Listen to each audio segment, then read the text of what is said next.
Welcome to my YouTube channel. आज की कहानी है मेरा मायका। बच्चों की गर्मियों की छुट्टियां लगे अभी 2 ही दिन हुए थे। सुबह सुबह पापा का कॉल आ गया। बोले बेटा कब आओगी। मैंने अनमने मन से बोल दिया पापा कुछ पक्का नहीं है, संजय टूर पर गए हैं, उनके आने के बाद देखती हूँ। पापा की आवाज़ रुआसी हो गई। बोले बेटा तुम्हारी माँ नहीं है तो क्या हुआ, तुम्हारा मायका तो है और मैं तो हूँ। संजय से बात करो और जल्दी आ जाओ। मैं जी पापा के आगे कुछ बोल ही नहीं पाई। जब तक माँ थी उनसे रोज फ़ोन पर ढेरों बातें करती थी। साल में एक बार गर्मियों की छुट्टियों में मैं पूरे 10 दिन के लिए मायके जाती थी। वो सुख किसी जन्नत से कम नहीं होता था। बच्चों से ज़्यादा मुझे गर्मियों की छुट्टियों का इंतज़ार रहता था। पर जब से माँ गई मेरा मायके जाने का मन ही नहीं करता। ऐसा लगता है जैसे मेरा मायका ही खत्म हो गया। एक सूनापन, एक खालीपन सा मेरी जिंदगी में भर गया था। पापा एकदम शांत स्वभाव के थे और कम बोलते थे, पर सबकी ज़रूरत का पूरा ध्यान रखते थे। ऐसा नहीं है कि मैं पापा को प्यार नहीं करती, पर बचपन से ही माँ के ज़्यादा करीब थी, या यूँ कहें कि वो मेरे दिल के सबसे करीब थी। अपने सारे सुख दुख एक सहेली की भांति मैं उनसे साझा करती थी। आज सुबह सुबह पापा का कॉल आया तो मैं उन्हें मना नहीं कर पाई। पापा का दिल रखने के लिए संजय से बोलकर अगले ही हफ्ते के टिकट करवा लिए और पहुंच गई मायके।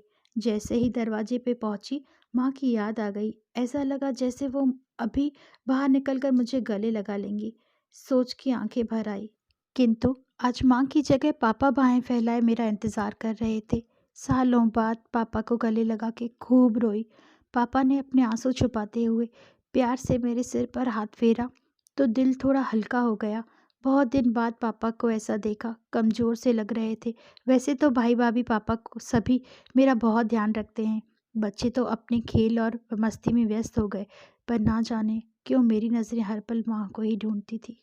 आज भी पापा पहले की तरह रोज़ खाने के बाद मेरी पसंदीदा मटका कुल्फ़ी लाना नहीं भूलते थे।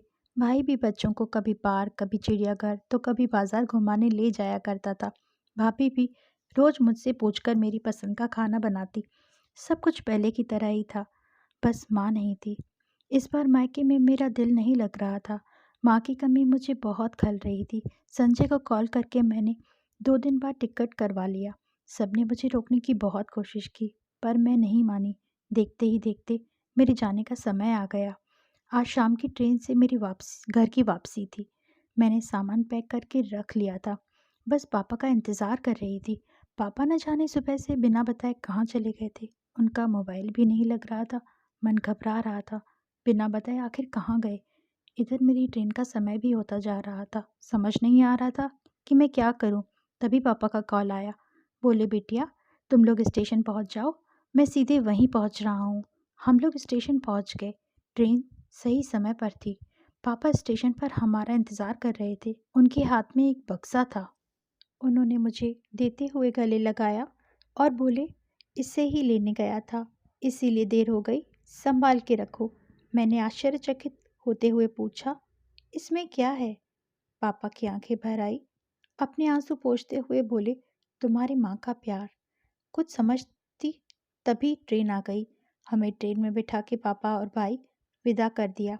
मेरी नज़रों से ओझल होने तक पापा वहीं खड़े हाथ हिलाते रहे। मैं भी एकटक न जाने कब तक बाहर खिड़की से उन लोगों को निहारती रही। तभी बेटे ने आवाज़ दी और मेरे हाथों में एक चिट्ठी थमाते हुए कहा मम्मी नाना जी ने ये आपके लिए दिया है। मैंने तुरंत खोली। मेरी प्यारी बिटिया रानी, सदा खुश रहो। जब तक तुम्हारी माँ थी तुम्हारी हर छोटी बड़ी बात का ख्याल वही रखती थी।